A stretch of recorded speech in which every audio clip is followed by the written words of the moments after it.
Muy buenas a todos, bienvenidos a Enfoque Político. Hoy vamos a hablar de una realidad incómoda, silenciada y profundamente política, la situación actual de Cuba.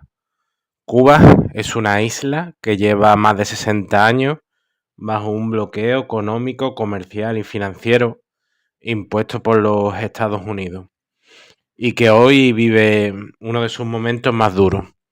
No se trata de un fracaso interno, como repiten los medios occidentales. Se trata de una asfixia deliberada e intensificada en los últimos años hasta niveles críticos. Desde 1962, tras el triunfo de la Revolución cubana, el imperialismo estadounidense ha intentado destruir el proyecto socialista cubano. No lo han hecho mediante una invasión directa, aunque lo intentaron, sino mediante un bloqueo total. ¿Qué significa esto en términos materiales? Que Cuba no puede comerciar libremente con el mercado internacional, que las empresas que quisiesen comerciar con Cuba son sancionadas, no puede acceder a créditos del sistema financiero global y los barcos que atracan en Cuba tienen prohibido entrar a los Estados Unidos durante meses. Y si eres un turista que va a Cuba a hacer turismo, también tienes prohibido el acceso a los Estados Unidos, ¿no? Si quisieras, si quisieras algún día hacer turismo por el imperio norteamericano.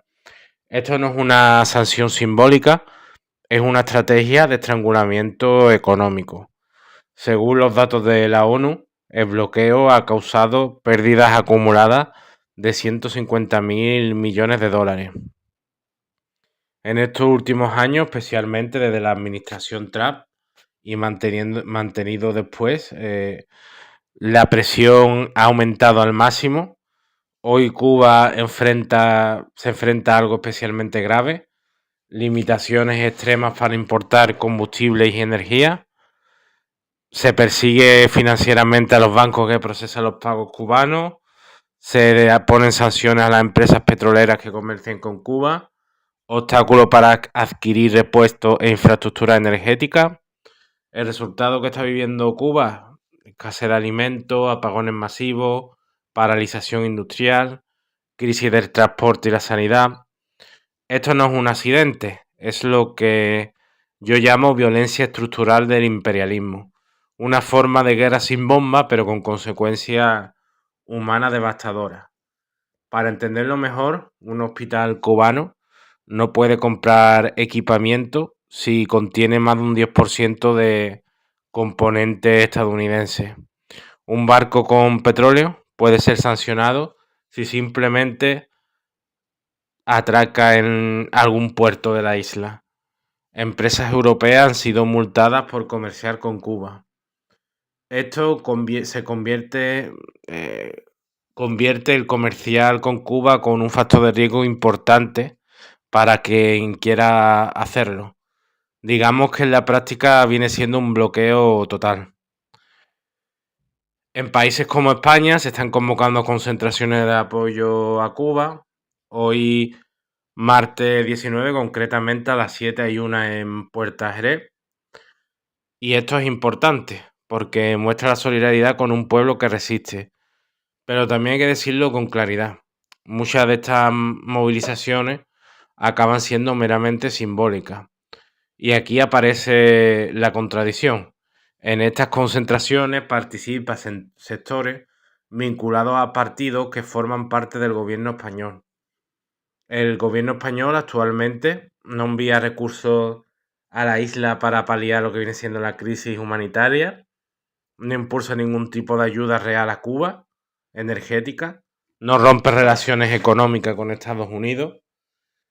Em, y claro, ante esto, la movilización, me pregunto yo, si verdaderamente no habría que hacerla enfrente de una sede del Partido Socialista o de el Partido Comunista de España, que estará en esa manifestación y participa en el gobierno actual y está totalmente callado sobre este tema.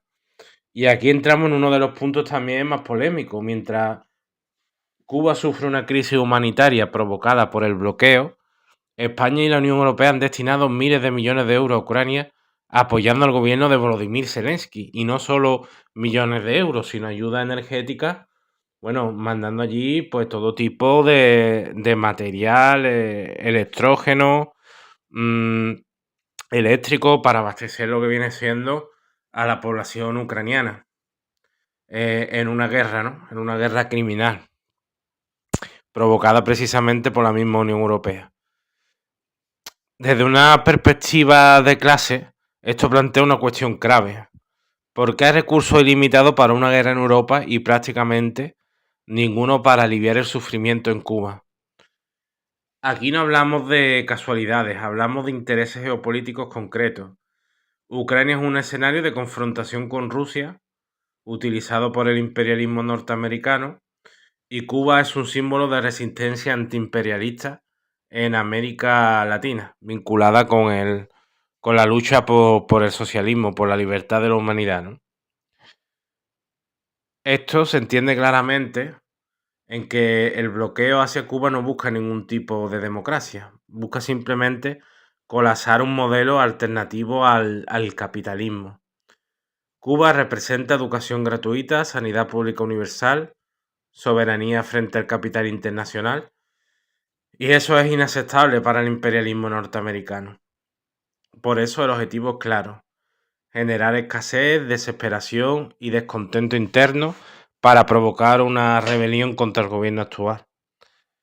Lo dijo explícitamente un memorando estadounidense en los años 60: provocar hambre y desesperación para derrocar al gobierno, y esto sigue plenamente vigente hoy en día. Cuba no está en crisis por el socialismo, está en crisis por un bloqueo brutal que dura 6 décadas.